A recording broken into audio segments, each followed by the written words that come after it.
Hey, welcome to the Friday Zoom. Fridays are all about mindset and encouragement, and so I want to encourage you guys this morning with a little bit of reflection here. And the reflection is all about who is on your board of directors. And so in publicly traded companies, it is required for them to have a board of directors. Why would it be required, do you think, for a company who goes public, who has other people investing in it, to have a board of directors? Go ahead and just either put that in the chat or raise your hand, unmute. Why would it be required? Why would the SEC and the government make publicly traded companies have to have a board of directors? Adam says accountability. Somebody else, why else would we have to have a board of directors? What do you think? Ben, checks and balances. Yeah, sure. Could be that could be it. Love that. There's like some people on the board who could, there's not one person who can do a runaway action on it. Inez, different viewpoints. Sure. Absolutely. I got a couple other philosophies. Number one, I don't think any one person, like you can have like amazing leaders like Steve Jobs, like amazing, like Howard Schultz, CEO of Starbucks. You can have amazing leaders like that who have huge charisma, but they have a board of directors there who can still back them up or have the ability to see things that they don't have, that they're not skilled at. It's just like, it's a clear thing. Like you can have someone who's really good at creative design, really good at marketing, really good at business management, but is just not great with public relations. Like you get them in a room and they're just not super good with that. Or they're great at making like short-term wins, but aren't good at making long-term wins, or might be really good at business philosophy for growing a brand, but just aren't going to see the end game to how we're going to sell out this company or how we're going to increase shareholder value or reduce expenses. Like anytime that you've got something where you're investing other people's money into it, I want you to hear this. Every time you're investing other people's money, we want to make sure that we have others around so we can see the shortcomings or the gaps in the business. And that's so important. So I want to kind of set that as the stage this morning for you to ask yourself, who's on my board of directors right now? Who is there? I want you to think about that for a second. I'm going to give us maybe 10 seconds, 15 seconds. Who is on your board of directors? And while you're thinking about that, I want you to think for a second about your business. I want you to think about this for your personal fitness. I want you to think about this for your spirituality. I want you to think about this for your personal growth and development. Who would you say sits on your board of directors? Who's there to help you? Inez in the chat, my husband, my son, Lou. Amazing. Who else is on your board of directors? And then I want you to think of the questions for yourself. How are you set up and how is your board set up to meet? Do you meet when there's a fire happening? Or do you meet because you've got something regularly set up to make sure, how do we make sure the fires don't happen? How do we make sure that we're staying on course and that we're constantly not on this like, okay, I'm good. Holy crap, I need help. I'm good. Holy crap, I need help. Let me put it a different way.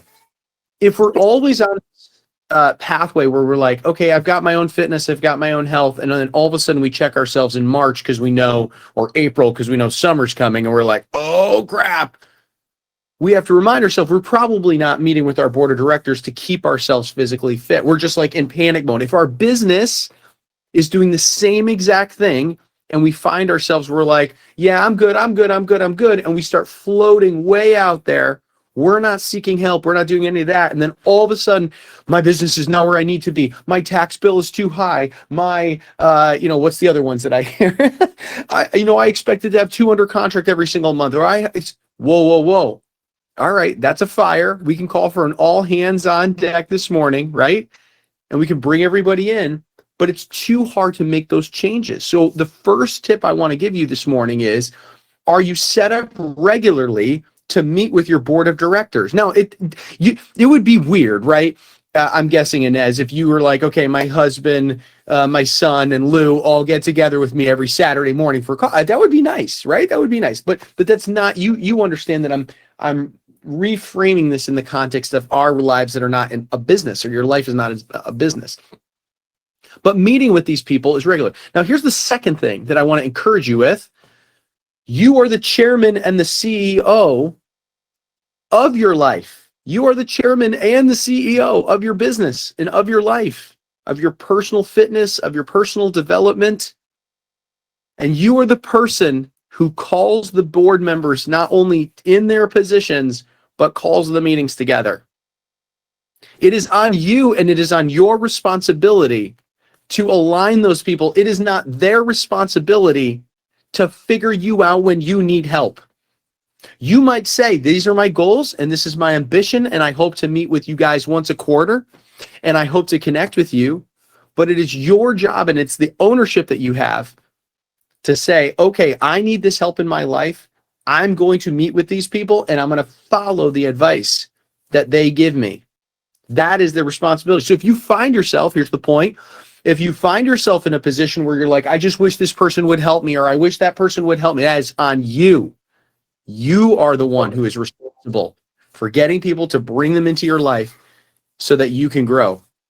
If you've ever been there and you've thought to yourself, man, I wish the other people were helping me, or I wish this, that's on you.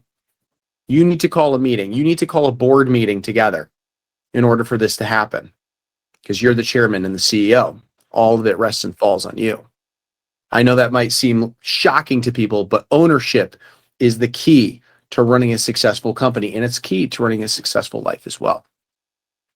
My third tip for you guys today on having a board of directors is, some of you need to let some of the board members go. Some of you need to let some board members go. There's plenty of times where we've had people in our lives who are influencing us in ways who they're not out for the good of the company. They're there to feel good about themselves. They're there to prop themselves up in their life. They want to be on your board because their influence in your life makes them feel better. If you've ever been there, put yes in the chat. I've had somebody who is definitely in my life who is not there, and here's how you know. If you decide to accept excuses for your life and they applaud them or they encourage them, you know that they're not looking out for the best of the company. If you've had a position in your life where you're like, I'm angry, I'm jealous, I'm this, you start feeling that way and the other person affirms it, hey man, that's a key indicator that somebody is not there to bring you back on the path and remind you of who you are.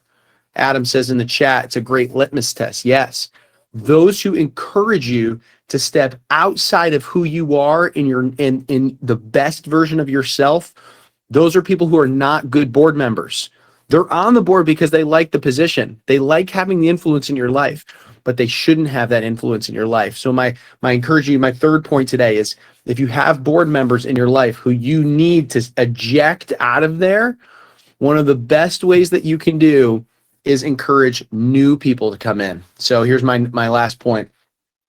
Do you know that there are two philosophies in changing the culture of a company? Okay, two philosophies. I'm going to give them to you today. The first philosophy is that everything from the top trickles down. That you are a reflection and your company is a reflection of your own personal development. I believe that Brooke Team is a personal reflection of who I am. I do, whether you like it or not. Our vibe attracts our tribe. What are the things that I'm about? I'm about personal accountability. I'm about personal development. I'm about no excuses. I'm about finding systems. I'm about finding great people who just all align on wanting to A, have fun in this business, and B, make a bunch of money, but C, at the end of the day, be really good people and better than we were yesterday. That's my vibe. So I know that the people here in this company attract that. The difference is, and what I want you to think about in your life, is if there are people that do not align with that, there's two philosophies from the options. A, get new board members. Get new board members. There's one way that you can change the culture in a team. I don't know if you know this. You recruit every new member who joins your team to a higher accountability standard than the people you currently have. Let me break this down for you. This is a secret. If y'all want to know this, it's a secret that they teach at like the team leader stuff. You bring in new people, agents who don't know any different, and you hold them to a super high standard. They come in within 3 months, absolutely crushing it. They show up to all the accountability stuff. They're calling every day. They're doing because they don't know any different. The senior people look at the juniors and they go, how come that person's killing it? And you just say, oh, they just did the things that I told them to do. And it changes the culture in the company. We did this 2.5 years ago. We did it 2.5 years ago. No one wanted to make calls in our company. If you've joined the team in the last year to year and a half, you never knew this. You joined it 2.5 years ago, no one made calls at all. You know that? No one did. We changed the culture from the bottom up. Sometimes saying from the top doesn't work. So my question to you is this: who new is coming into your board of directors that's going to change and elevate the standards in your life? Because you have that option. You have that option. The other option is just personal responsibility. It will always start and end with you. I want to encourage you that there are no excuses. No one let you down, even though people will. No one's coming to save you on this stuff, and it's no one else's responsibility. This is your business that you get to choose to own today and to say, you know what, I'm going to get hired. I want to leave you guys with this one encouragement. I had a conversation with an agent yesterday who took massive responsibility in their business. They were frustrated about where they were as, a newer agent and weren't getting where they need to. And they decided, you know what, I'm open to accountability and open to a step-by-step approach. We worked through a step-by-step approach throughout the course of about a few hours. Hey, do this, then report back, do this, then report back. And they broke through personal challenges and beliefs. They broke through fears of making phone calls. They got to the position where they were on the phone with people, and they set goals for themselves and reminders about how they can move forward in their day. I'm super proud of them. You know who you are if you're on the call. Team, I'm telling you, point of the whole message today, who you surround yourself with matters. Are they in your corner to help build you up, lift you up, keep you to that personal accountability that you have for yourself, or are they giving you the excuses in your life for the results that you have? I pray today that you choose to align yourself with people who remind yourself of who you are and all that you can be. Thank you guys for joining me this morning. All right, everybody. David. Yo. I thought about you yesterday. So my son is graduating University of Hartford. He's an overachiever, but one of the speakers that was there yesterday was Dr. Miguel Cardona. He's born and raised in Meriden, and he just a phenomenal guy. He was a Secretary of Education. But the message for the graduates that he had, and this is you, ready? Your calendar is a reflection of your values. And I was like, damn, I wish David was here. There are two things that are reflection, guys. If you want to, you guys can drop it anytime, but there are two things that reflect our value systems. They're your calendar and your wallet. Where your treasure is, your heart will be also. Take it for what it is. Where your treasure is, your heart will be also. Your treasure is your time and your talent and your resource. That's all that it is. So if you want to know what I value in my life, DV loves to rock his coffee. That's what I spend my money on. I spend my money. If you guys wanted to know, I spend my money on food. That's what I do. I have to get a new car. I'm buying a cheap car today. It's not cars. That's not my thing. It's not, I don't have all the fancy stuff. You guys see what I dress in. It's it's not fancy. I don't own any fancy clothes. What I spend my time is good food, good wine, good people. That's where I spend my time and my money. You can find the same for yourself. Where do you spend your time and where do you spend your money is a good reflection of people. And if you want to change that, then you have to put on your calendar things that will elevate. That's a good one. Inez, maybe I'll go into that on Monday or next Friday.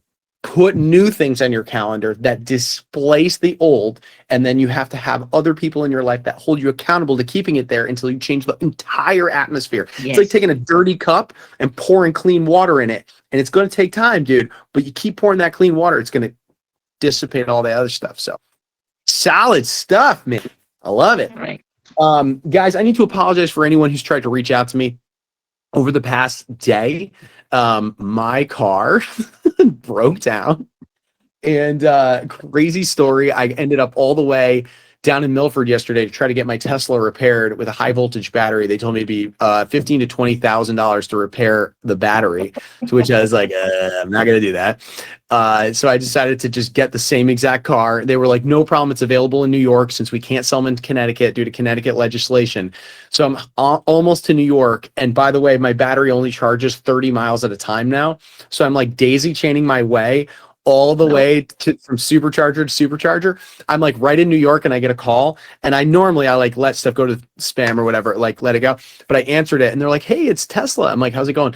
They're like, Mount Kisco shut down. There's a power outage there." And I'm like, "Oh my gosh."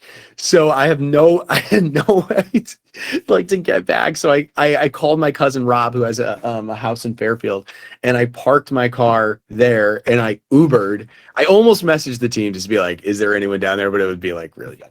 So I Ubered all the way back to Simsbury. And now I have my car. So now I got to get a ride this morning all the way down to Fairfield and get all the way out to New York again. So I'm going to be on the road. I'm going to be making phone calls and keeping you guys on. Yeah. So just wanted to give you that heads up that I'm working on stuff. If you guys have things there. Yeah, Gary, gas engines. Amen, dude. Give me that petrol. Are you getting the Tesla for free? For getting a Tesla for free. I wish they gave away Teslas for free, but they are pretty cheap these days. Yeah. Oh, that's awesome. Good luck, David. If we don't see you on Monday, we'll be like, hey, yeah, what happened? Yeah, we'll name it David, Green Team or James Team. What? David, I'm curious, like with the Tesla, was it something like a normal car malfunction, or was it like something with technology because it's like electronic? Yeah, good question. So apparently the Tesla batteries last anywhere between 200 and 300,000 miles, and I got to 160,000 on mine. So mine kind of died like 40,000 miles before, but I had it since 2018. So I drove that car for 7 years. So Okay. I don't know. Maybe I beat on it too hard. Drove it in the dirt. I'm with Gary, no Tesla. Yeah, I'm not a fan, but I'm like, No. I know. Here we are. Anyways, everyone's dropping off this thing. They're like, all right, this is the useless conversation.